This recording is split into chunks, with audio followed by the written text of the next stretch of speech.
You've heard the stories, the #1 picks, the prodigies, the can't-miss stars who were crowned before they ever stepped onto the court. But this ain't one of those stories. This is about a kid from Whitehall, Alabama, a place with dirt roads, cotton fields, and not much else. No scholarships, no spotlight, no draft night celebration, just a pair of hands built for work, a motor that never shut off, and a chip on his shoulder that grew with every rejection. He didn't take the league by storm. He clawed his way into it. Ben Wallace wasn't supposed to be here. Not in the league, not starting, not dominating, and definitely not in the Hall of Fame. But that's what makes this story so different. This isn't about talent, it's about will. It's about a man who turned defense into violence, rebounding into a religion, and silence into fear. A man who didn't just guard the paint, he owned it.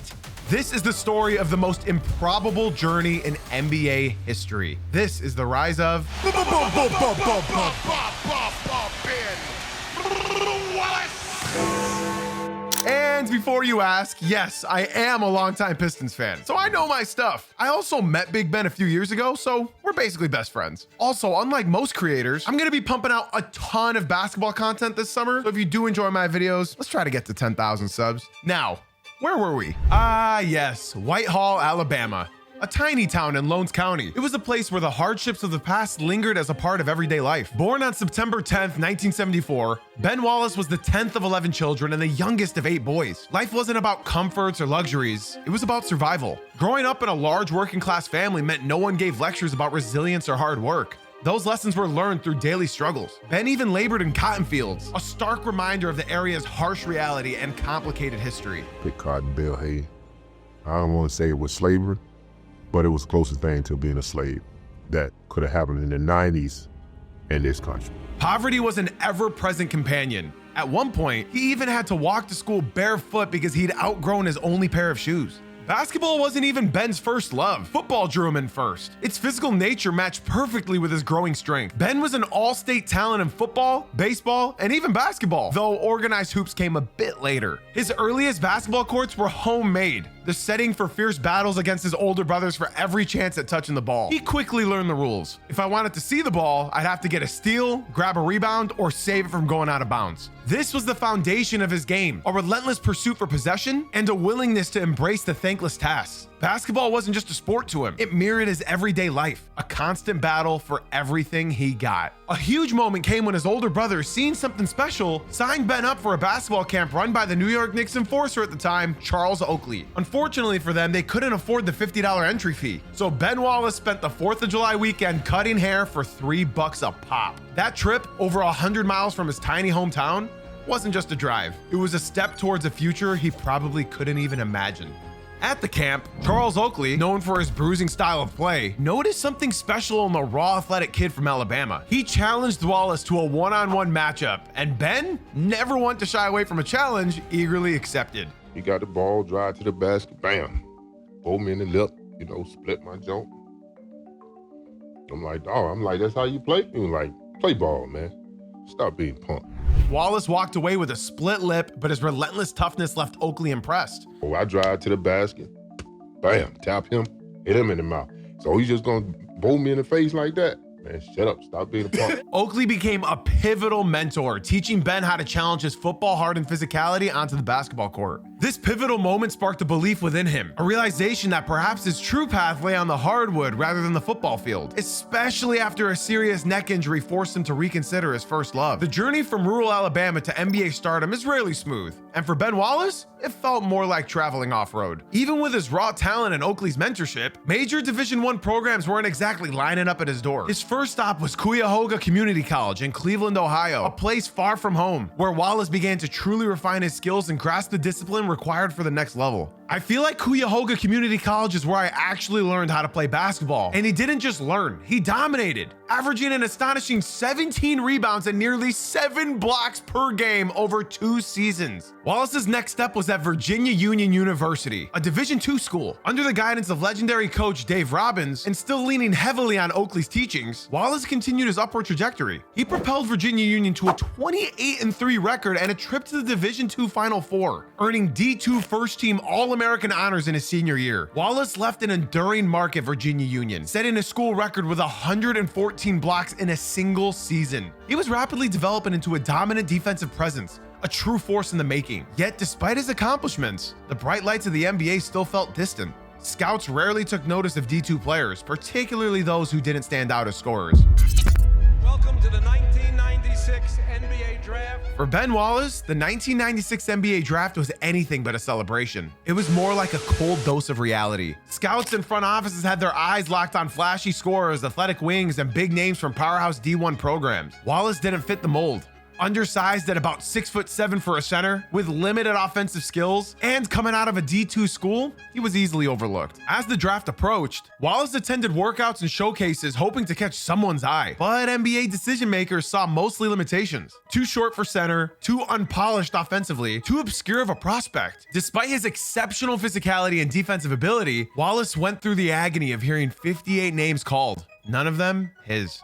On draft night, he watched quietly as the rounds came and went without his name mentioned. Disappointment turned into fuel, pushing Wallace even harder. He believed deeply in his talent and knew he could outwork anyone, but now he'd have to prove it another way. His NBA dreams were alive, but badly bruised. The word is that he went straight to the gym that night, doing bench press reps for every single player drafted ahead of him until he physically couldn't lift his arms anymore. That me against the world attitude, it would define his entire NBA career, because that rejection, as painful as it was, would soon become a cornerstone of his story. The NBA hadn't noticed him yet, but they were about to. Ben Wallace's first stint with the Boston Celtics was so short, most people forget it even happened. Technically, he was a Celtic, but only on paper and only for a moment. After going undrafted in 1996, Wallace was signed by the Washington Bullets, but not immediately. Before that, he briefly caught on with the Celtics during the 1996 preseason. Boston had seen flashes of his defensive potential and brought him in for training camp as an undrafted free agent, but he didn't make the final roster. No guaranteed contract, no real shot to prove himself in meaningful games. Just a training camp invite and, unfortunately, a quick exit. Where I was put in a position that I didn't feel comfortable with. I still end up tops in rebounds and blocks and steals. So, eventually a basketball player is going to find his way. The Celtics ultimately waived him before the regular season began. It wasn't a surprise at the time. The league wasn't in love with the undersized big man who couldn't score.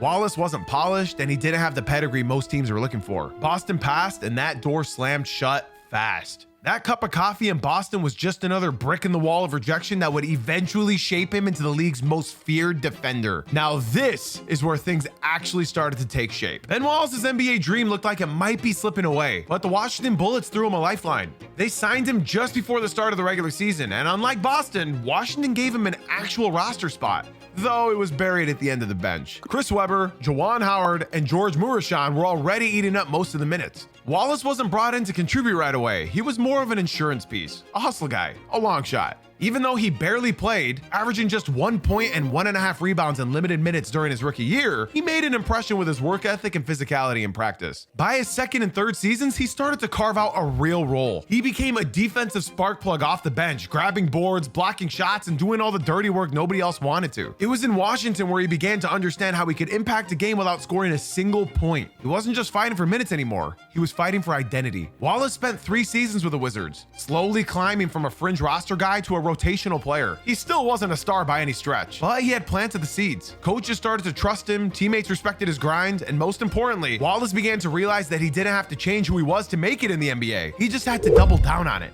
In 1999, Ben Wallace was traded to the Orlando Magic, a deal that barely made headlines, but it turned out to be exactly what he needed. Orlando wasn't built on stars. They were built on grit, hustle, and effort. So Wallace fit right in. He started 81 games that season and even played all 82, quickly becoming the team's defensive backbone. No flash, no scoring, just blocks, boards, and pure toughness. It was the first time in his career where he was truly unleashed. He averaged 8 points and 1.5 blocks. Ben was starting to make a name for himself as a hard-working big man, but Orlando was just another stop. His real arrival, the place where the legend Big Ben was truly born, was still to come. It happened in the summer of 2000. The Magic were in full star hunting mode, desperate to rebuild with big names. They landed Grant Hill in a sign and trade with the Pistons, sending Ben Wallace and Chucky Atkins to Detroit in return. Hill was a certified all-star, one of the league's most versatile talents. Wallace, still just a role player with no offensive game and 1 solid season under his belt. The Magic thought they were getting a superstar to build around. The Pistons were just trying to get something back instead of just losing Hill for nothing. But Detroit saw something the rest of the league didn't. They saw a workhorse, a warrior, a guy who didn't care about stats, just stops. What looked like a throw-in ended up being the foundation of a championship culture. That trade didn't just change Ben Wallace's career, it changed the entire identity of the Detroit Pistons. Detroit, the Motor City, a town that gets resilience, toughness, and a blue-collared work ethic. Ben Wallace fit right in. With the Pistons, he didn't just find a home, he found his identity. And the league, they found their new nightmare. Generously listed at 6'9", he himself said he was closer to 6'7" without shoes. Wallace was always undersized for a center, especially in an era of giants like Shaquille O'Neal. But whatever he lacked in height, he more than made up for with a reported 7'1" wingspan, a 240-pound frame of solid muscle, and an almost unreal mix of strength, athleticism, and relentless intensity. Ben Wallace's first full season in Detroit, the 2000-2001 campaign, was more than a breakout year. It was the beginning of something special between a player and a city. From the start, Wallace embodied everything Detroit stood for. He didn't care about flash or scoring titles. He showed up, did the work, and fought for every inch. In a city built on hard labor and resilience, that kind of mindset wasn't just respected, it was celebrated. That season, he averaged 13 rebounds and 2.5 blocks per game while putting up just over 6 points a night. But Wallace's impact couldn't be measured by stats alone. He brought chaos to the paint, outmuscled taller opponents, and turned every possession into a battle. He didn't care who you were or how many accolades you had. If you came into his lane, you were getting challenged, and fans connected with him immediately. Every block shot sent a jolt through the Palace of Auburn Hills. Every rebound felt like a win. The afro started growing, the chants got louder, and a new identity took shape. Detroit wasn't just rebuilding. They were becoming something dangerous, and Ben Wallace was the face of it. The 2001-2002 season was when Ben Wallace officially arrived. He wasn't just a role player anymore. He had become the most feared defender in the NBA. Billy Owens on the floor. McGrady blocked by Ben Wallace. Woo! Get out of the air. Look at this thing. Here it is. Eat it up, Ben. He averaged 13 rebounds, a league-wide 3.5 blocks, and nearly 2 steals per game. Wallace dominated that year. His presence on the court was overwhelming. He closed out on shooters, erased shots at the rim, battled for every board, and set the tone with his intensity alone. For the first time, the league had to acknowledge what Detroit already knew. This guy was a monster. The 2002 NBA Defensive Player of the Year Award to our own Ben Wallace. Wallace earned his first NBA Defensive Player of the Year award, landed on the All-Defensive First Team, and was named to the All-NBA Third Team. The undrafted, undersized center from a Division II school was now the anchor of an entire franchise. Detroit, under new head coach Rick Carlisle, started to reflect Wallace's identity. The team finished with a 50-32 record, their best mark since the Bad Boys era. They didn't have big names or flashy scorers, but they played hard, defended well, and stayed connected. Jerry Stackhouse led the offense, while veterans like Clifford Robinson and John Barry brought leadership and toughness. The Pistons entered the playoffs with confidence. They beat the Toronto Raptors in 5 games, with Wallace owning the paint every step of the way. In the second round, they ran into Paul Pierce and the Celtics. Unfortunately, they lost in 5 games. But the league had been put on notice. Detroit wasn't just a scrappy team anymore. They were the scrappy team. The 2002-2003 season was another major leap, not just for Ben Wallace, but for the Pistons as a whole. What started as a gritty rebuild was now becoming a legitimate Eastern Conference threat. Wallace followed up his breakout season by going even harder. He averaged 15.5 rebounds per game, which led the league, and added just over 3 blocks and 1.5 steals. His scoring stayed low, but nobody cared. He was completely owning games without needing the ball. He was a one-man wrecking crew on defense. Opposing players were second-guessing drives before they even crossed half court. And for the second straight year, Ben was named Defensive Player of the Year. The Pistons kept rising with him. GM and former champion Joe Dumars made a critical move by bringing in Chauncey Billups to run the point. And the team also added Tayshaun Prince, a wiry rookie with massive potential on the wing. With Rip Hamilton now fully in the fold and Rick Carlisle continuing to instill a defensive first mentality, Detroit won 50 games again, earning the top seed in the East. In the playoffs, they started slow. The Pistons fell behind 3-1 to the 8-seeded Orlando Magic in the first round, and fans were holding their breath. Tracy McGrady came out scorching, especially in games 1 and 2, and infamously said after going up 3-1 that it felt good to finally get out of the first round. Problem was, that series wasn't over. Detroit shut that door hard. Ben Wallace flipped the switch. He went off for 20 points, 17 rebounds, and 5 blocks in Game 5. And Detroit, well, they clawed all their way back to win the series in 7. That comeback wasn't just gutsy, it was symbolic. The Pistons didn't fold. They fought, and McGrady struggled with efficiency and fatigue late in that series. It was a turning point for both franchises. Orlando fell apart after that, while Detroit was just getting started. In the second round, they handled the Philadelphia 76ers in 6 games. Wallace's rebounding and rim protection kept Allen Iverson and company from finding any rhythm. Suddenly, the Pistons were in the Eastern Conference Finals, something that had felt impossible just a couple years earlier. They unfortunately ran into a wall against the New Jersey Nets, getting swept in 4 hard-fought games. The offense just couldn't keep up, and Detroit looked like they were still one piece away. The foundation had been set. Wallace was now a 2-time Defensive Player of the Year. The Pistons were back among the East's elite, and the next chapter was right around the corner. The 2003-2004 season did not start with hype. No one predicted a title. There were no MVP candidates, no top 10 scorers, and certainly no one in Detroit wearing a cape. But what they had was something much rarer. They had grit, they had chemistry, and they had Ben Wallace, a man who turned defense into destruction. By this point, Ben was no longer just a good defender. He was the defender, the model of what it meant to dominate a game without scoring. He averaged 12.5 rebounds, 3 blocks, and nearly 2 steals per game, while altering countless shots and controlling the paint like it belonged to him. He made opposing bigs look small. He made the paint a war zone, and the numbers only told a part of the story. His presence, his fearlessness, his ability to tilt the game without ever needing the ball, all of it made him the heartbeat of With Larry Brown now at the helm, everything clicked. Brown brought accountability and structure. The Pistons core, Chauncey Billups, Rip Hamilton, Tayshaun Prince, and Big Ben started to resemble a machine. They shared the ball, they talked on defense, they gave teams no breathing room. But even with all that in place, something was still missing. They still don't have that one great player. This guy is one of this league's very best players. There's no question about that, is there? Oh, there's no question about it. NBA people know, you know the type of talent this guy has. In February, Detroit pulled the trigger on a deal that sent ripples across the league. They brought in Rasheed Wallace, a brilliant and volatile big man who could guard anyone and hit shots from anywhere. Whatever I can bring to the table to help us make that gallop for that title cup, that's what I'm gonna do. It was a risk. Sheed came with baggage, but what he brought most was invaluable. Versatility, fire, swagger. With Sheed beside Ben, Detroit now had the most suffocating front court in the league. After the trade, the Pistons became a fortress. They finished the season 54-28, but the record doesn't capture how dominant they became. From February onward, they held 11 different opponents under 70 points, including 5 of them in a row. That stretch left the league stunned. This wasn't good defense. It was historical. It was soul-crushing. 5 in a row, an NBA record.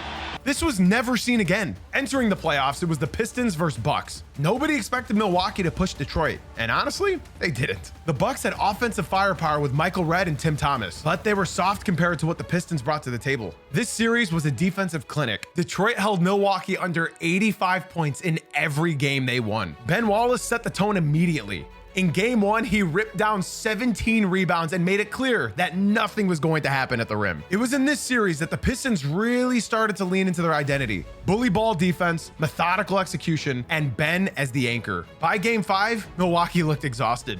Chauncey Billups took over as the closer. Rasheed Wallace and Ben both dominated the boards, and the Pistons crushed the Bucks 91-77 to close it out. No drama. Just business. In the second round, it was the team that swept them the year prior, the New Jersey Nets. This was the test. This was war. New Jersey had just been to back-to-back finals and had Jason Kidd, Kenyon Martin, Richard Jefferson, and a dangerous fast break. The series got ugly fast. Games were physical. Points were earned through bruises. It became a tug of war with momentum shifting every other night. Here's Chauncey Billups. Here it is. He's got it. He's got it. Chauncey Billups hits the 3. The low point for Detroit came in game 5 when the Nets stole a triple overtime win at the Palace. Kidd was brilliant and the Pistons looked emotionally gutted. Down 3-2 in the series, questions started to swirl. Could Detroit respond, or would the moment be too big for Big Ben? Just throwing this out there, the Nets had 55 free throws that game. Just saying. Game 6 is where legends step up, and Ben Wallace did exactly that. He came out possessed. 20 rebounds, 7 blocks, 3 steals, a level of energy that New Jersey had no answer for. Detroit won 81-75, and the tone flipped. You could feel it. The Pistons weren't going out like that. In game 7, the Pistons unleashed everything. They held the Nets to just 69 points. Tayshaun Prince shut down Richard Jefferson. Ben cleaned the glass. Rasheed got hot. And Chauncey orchestrated it all. The Palace was absolutely deafening. Detroit took back control, won the series, and exorcised the demons of that Game 5 collapse. Scalabrine tried to get a goal with 3. Ben Wallace ingested that. It looked like the trunk of an elephant. Mike James. Wallace on the finish. Oh boy, the Eastern Conference Finals. This was not basketball. This was trench warfare. Detroit versus Indiana was personal, and this series was as physical and low scoring as any playoff matchup of the decade. Indiana came in as the #1 seed, led by Ron Artest, Jermaine O'Neal, and Reggie Miller. They were built like Detroit, tough, defensive-minded, and hungry. The first 4 games were body blows. Neither team cracked 85 points. In Game 1, the Pistons scored just 74 and lost, but they never blinked. Game 2 is where things shifted. Rasheed Wallace made his now famous declaration. Y'all put it in the front page, back page, middle of the page, wherever. Headliners, column 1 or 2, we will win Game 2. He backed it up. Detroit grinded out a 72-67 win, holding the Pacers to just 10 points in the fourth quarter. Could you imagine this happened in today's NBA? This was a fist fight, and Ben Wallace led the charge. And then in Game 2, Tayshaun Prince made the play that us Pistons fans still talk about. With under a minute left, Reggie Miller had a breakaway layup that would have tied the game. Prince chased him down and pinned the ball off the glass. No foul, no goaltend, just a perfect block from behind. What a block! How did Prince get there? What a block! Detroit went on to win 72-67, holding Indiana to a season low in scoring. Back at the Palace for Game 6, the Pistons closed it out with ease. Ben Wallace pulled down 16 boards, Rasheed hit big shots, and the defense smothered Indiana into absolute submission. The final score was 69-65. The Pistons had punched their ticket to the finals, and they did it by turning the Eastern Conference #1 seed into just another victim.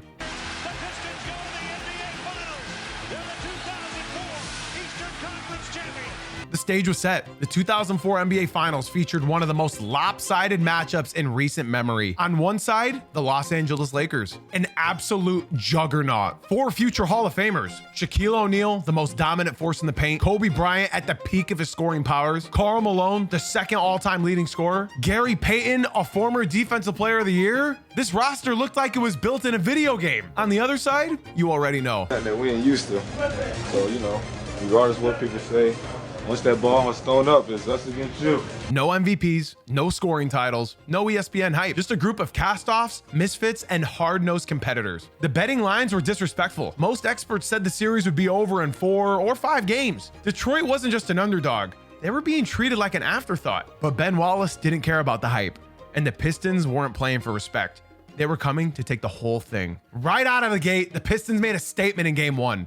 Detroit walked into Staples Center and punched the Lakers straight in the mouth. Chauncey Billups controlled the game with poise and big-time shot making. But the backbone, once again, was Big Ben Wallace. He grabbed 10 rebounds, protected the paint, and made Shaq work for every bucket. He played him physically, moved his feet, denied deep position, and refused to give ground. Shaq still got his points, but he didn't control the game. Nobody else on the Lakers could find any rhythm. The Pistons won by 12, and it didn't feel like a fluke. They played better, they played harder, they looked like they belonged. Game 2 was where everything could have changed. Detroit led late in the fourth quarter. They were up 3 with seconds left. Then, here comes Kobe. Less than 5 from way outside. Got it! Oh, man! Kobe hit a cold-blooded three-pointer to tie the game. The crowd erupted. The momentum shifted, and in overtime, the Lakers pulled away. Ben Wallace had a quieter game statistically with only 8 rebounds, but his defensive impact was still clear. He challenged every Shaq post-up and rotated quickly to cover blown assignments. The Pistons knew they let one get away. The loss stung, but instead of folding, they took that anger home with them. Back in the Palace for Game 3, the Pistons turned up the intensity and completely dismantled the Lakers. It wasn't just a win, it was a demolition. The Lakers put up 68 points, which at the time was the lowest in their playoff history. Ben Wallace was everywhere. He finished with 11 points, 17 rebounds, 2 steals, and 2 blocks. He hounded Shaq into tough catches, denied entry passes, and closed possessions with emphatic rebounds. Every time the Lakers tried to swing momentum, Ben shut it down. Kobe shot 4 for 13.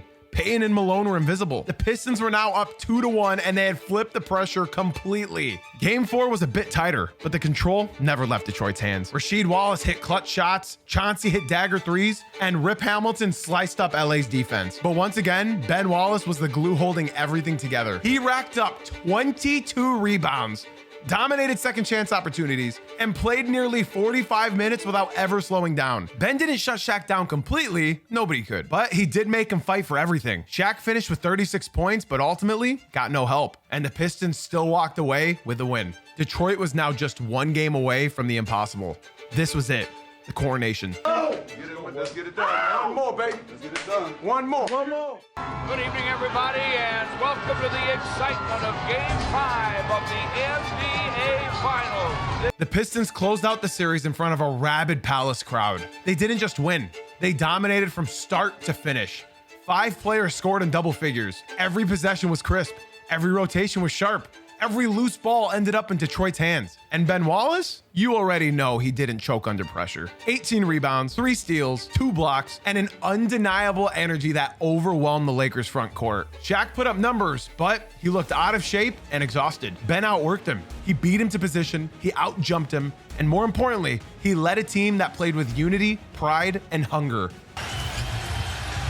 Give and take with Shaq. Goaltender. When the final buzzer sounded, it wasn't just a win, it was a revolution. The Pistons had pulled off one of the greatest upsets in NBA history. They had knocked off a dynasty.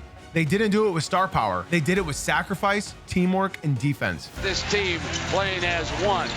No superstars, just a bunch of guys playing together, man. And standing at the center of it all, holding the trophy up high, was Ben Wallace. Undrafted, undersized, unbreakable. Ben Wallace didn't talk about greatness. He made you feel it every time he snatched the rebound out of your hands or sent your shot into the third row. He didn't ask for respect. He took it. A third NBA World Championship to the Motor City. Remember when I said that I was a Pistons fan and wouldn't let my biases intervene? You gotta admit, that part deserves a sub, right? Coming off of the championship, the Pistons entered the season with a target on their back. They weren't flying under the radar anymore. Everyone knew what they brought: defense, physicality, unselfishness, and they were expected to defend the crown. But things didn't start smoothly. Before the season even had a chance to settle, chaos erupted. The malice at the Palace. November 19th, 2004, Detroit versus Indiana. A hard foul by Ron Artest led to Ben Wallace shoving him back with fury that sparked one of the wildest scenes in sports history. What started as a typical playoff type foul spiraled into a full-blown brawl. With players and fans getting involved, Wallace didn't enter the stands, but he was emotional, heated, and right at the center of the storm. It was also later revealed that Ben Wallace had just lost his mother prior to this happening. In true Pistons fashions, they regrouped. Ben Wallace remained the core. He averaged over 12 rebounds per game, 2.5 blocks, and 1.5 steals, and was once again named NBA Defensive Player of the Year for the 3rd time in 4 years. He kept everything stable while the team found its groove again. Rasheed Wallace stayed consistent, Chauncey and Rip kept the backcourt sharp, and Tayshaun continued to be the most underrated two-way wing in the league. Detroit finished the season 54-28. Once again, among the top teams in the East. They didn't look tired, they looked tested. In the first round of the playoffs, they handled the Sixers in just 5 games. Allen Iverson got his buckets, but the Pistons overwhelmed Philly with sheer physicality. Wallace controlled the boards and shut down the paint. From there, they went toe-to-toe with the Pacers in a gritty 6-game series. It was personal, and the Pistons made sure Indiana knew that they still ran the East. In the conference finals, they met a rising Miami Heat squad with Shaquille O'Neal and a young, fearless Dwayne Wade.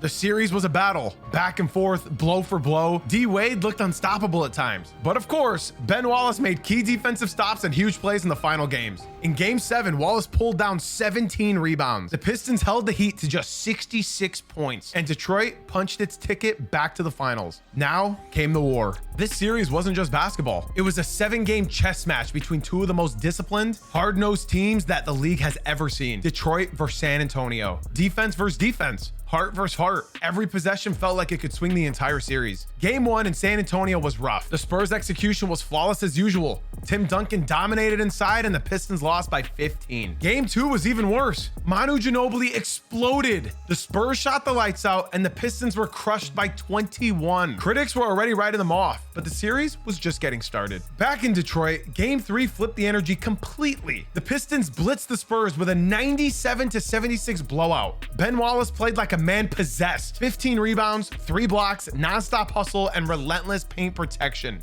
Detroit reminded everyone why they were champions. Game 4 was even uglier for San Antonio. Detroit won 102-71, their largest margin of victory in finals history. Wallace had 12 rebounds and, more importantly, set the tone early with physicality that rattled Big Timmy. The series was tied 2-2, and now it was the Spurs searching for answers. Game 5 became an instant classic, one of the greatest finals games ever. Overtime. Pistons up 2 with just seconds remaining. As Ginobili caught the ball, Rasheed left Robert Horry in the corner to help. It was a split-second decision, and the wrong one. The Spurs stole the game and the momentum. The Palace went quiet, and so did my living room. I've never seen my dad so deflated by a singular shot. Game 6 was win or go home. Wallace pulled down 16 rebounds, blocked 3 shots, and led a defense that held the Spurs under 90 points. Detroit forced a Game 7 with an incredible 95-86 win. Then came the final game. It was tight the entire way, nerve-wracking. Every bucket felt like a miracle. The Spurs pulled ahead late, and despite every ounce of effort, Detroit couldn't close the gap. Ben Wallace finished with 11 points, 11 rebounds, and 2 steals. But it wasn't enough. The Pistons lost 81-74. The championship had slipped away by inches. Detroit didn't win at all, but in many ways, 2005 was the year Ben Wallace proved just how complete he really was. He had shown that he could dominate in victory. Now he showed that he could still stand tall in defeat. He was once again the best defender in the world. He carried himself with pride. He led with intensity and even in heartbreak. He gave Detroit a performance that earned respect from across the entire league. This was a dynasty built on defense, and Ben Wallace was its anchor, its identity, and its soul. The crown had been passed, but not quietly. The Pistons came into the 2005-2006 season hungry. This wasn't a team looking to make a statement. They were looking to end people. And from day one, they played like it. Detroit started the season 37-5. One of the best starts in NBA history. They were steamrolling everyone. Chauncey was playing like an MVP. Rip Hamilton was automatic in the mid-range. Rasheed was locked in. Tayshaun was defending the other team's best player every night. And then there was Ben Wallace. Ben averaged 11.5 rebounds, 2.5 blocks, and 2 steals per game, all while shooting over 51% from the field. The Pistons didn't rely on their bench much. They didn't need to. Their starters outworked and outplayed every unit they faced. You already know they're the best starting 5 in basketball, but did you know they've now started 51 straight games together? That's a big number. This was the most polished version of the Pistons. They didn't just beat teams, they suffocated them. They communicated without talking, they rotated on a string. And Ben Wallace was always in the right place, cleaning the glass, swatting shots, barking out coverages, and diving for every loose ball like the game was on the line. Detroit finished 64-18, the best record in the NBA and the winningest regular season in franchise history. But the playoffs would tell a different story. The Pistons opened the postseason with a familiar tone. Beating the Milwaukee Bucks in 5 games, Wallace dominated the glass and shut down the paint, reminding everyone why Detroit still owned the East. In the second round, they faced the up-and-coming Cleveland Cavaliers, led by a 21-year-old LeBron James. Detroit went up 2-0 quickly, but then things got a bit shaky. Cleveland took the next 3 games, and suddenly, Detroit was staring down elimination. In games 6 and 7, the Pistons pulled it together. Wallace was instrumental in both wins. They survived, but it didn't feel like the same dominant Pistons team from the regular season. Then came the Eastern Conference Finals against the Miami Heat, and this time, the wall broke. Shaq was older, but still dangerous, and Dwayne Wade, he had leveled up. He torched Detroit's defense, and the Pistons couldn't slow him down. Dwayne Wade terrified me when I was a kid. I was just 8 years old watching him dismantle my favorite team. Speaking of which, if you guys want a D-Wade deep dive, let me know in the comment section down below. Wallace still made plays, still brought the effort, but Miami had too much firepower, too much momentum. The Heat closed the series in 6 games, sending Detroit home and ending their final streak at 2 straight appearances. 2006 wasn't a failure. It was the last roar of a great team. Ben Wallace won his 4th Defensive Player of the Year award, tying Dikembe Mutombo for the most all time. But behind the scenes, things were changing. Wallace's contract was expiring. Tension was brewing between him and head coach Flip Saunders, especially over a more offensive-heavy approach that didn't play to Ben's strengths. Wallace wanted structure, toughness, and defense. The team was starting to drift away from that identity. This would be Ben Wallace's final season in Detroit. for now. It ended without a trophy, but not without meaning. 2006 showed the full evolution of a dynasty and the final stretch of Wallace's prime as the anchor of one of the most feared teams of the modern era. He had nothing left to prove. After the 2005-2006 season, Ben Wallace hit free agency and made a shocking move. If money was equal, Ben, or close, would you have stayed? Without a question. Without a question. But, you know, they're going to boo for the simple fact that I'm in Chicago and they're Detroit Pistons fans. It was the biggest payday of his career and a massive loss for Detroit. The Bulls wanted Wallace's toughness to elevate their young core, which included Luol Deng, Kirk Hinrich, and Ben Gordon. But something never quite clicked. Wallace still rebounded well and played solid defense, but his role was different. Chicago wasn't built around defense the way Detroit had been, and Wallace's offensive limitations became more noticeable without the Pistons structure around him. There was also friction with head coach Scott Skiles over things like headbands, playing time, and style of play. Wallace averaged about 6 rebounds and 2 blocks per game, but the edge wasn't the same.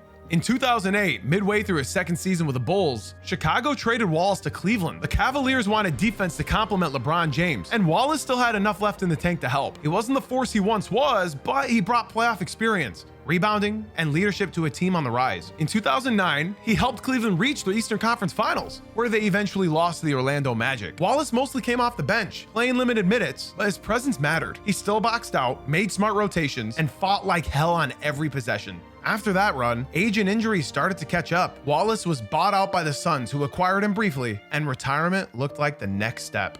Until... What are the fans going to say? That they want the old Ben Wallace back. I am the old Ben Wallace.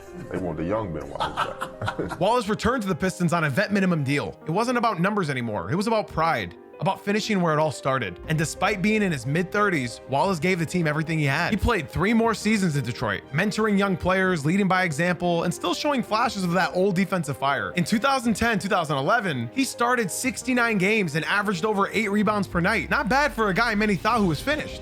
I remember hearing that gong in the Palace during those last couple years. We all thought Big Ben was gonna turn Greg Monroe into a star player. Okay, not Greg, but maybe Chris Wilcox, Jason Maxiell, Jonas Jerebko, Austin Day? Yeah, we Pistons fans have been through a lot. But in case you don't know, the Pistons are back. One more time. Listen to the gong. It's a standing ovation. I got to get up myself. Ben Wallace officially retired after the 2011-2012 season, leaving behind a legacy that didn't rely on stats, flash, or scoring, just effort, defense, and a whole lot of heart. Ben wasn't supposed to make it. Undrafted in 1996, overlooked because he didn't score, too short to play center, too raw, too quiet, too limited. At every level, people told him what he couldn't be. He didn't fit the mold. He didn't put up 20 points a night. He didn't have a polished offensive game. And for that reason, when the Hall of Fame debates came up, a lot of people left his name out. But they missed the point entirely. More than 10,000 rebounds, and he is the only player ever with more blocks than fouls and more steals than turnovers. So in 2021, Ben Wallace made history, the first and only undrafted player ever inducted into the Basketball Hall of Fame. That moment wasn't just about personal achievement. It shattered the idea that only scorers and highlight makers belong among the all-time greats. Wallace built his career on the stuff that doesn't really show up in the box score, on effort, on fearlessness, on the kind of defense that changed the outcome of games before a single point was even scored. People questioned whether he belonged. They asked how someone with a career average of just 5.7 points per game could be in the Hall. But they ignored the 4 Defensive Player of the Year awards, they overlooked his NBA championship, the 5 all-defensive first-team selections, and the fact that he anchored one of the greatest defenses in league history. What made Ben Wallace Hall of Fame worthy wasn't what he did with the ball, it was what he took away from everyone else. He wasn't voted in because he fit the criteria. He was voted in because he redefined it. He proved that you don't need a draft slot, a scoring title, or a signature shoe to be one of the greatest. You just need heart, grit, and an unshakable will to dominate your space. Because legends aren't always the ones who score the most. Sometimes they're the ones who make damn sure you don't score at all. This is what my mama told me. Stand tall. Stick your chest out. Hold your head up. Now do it again.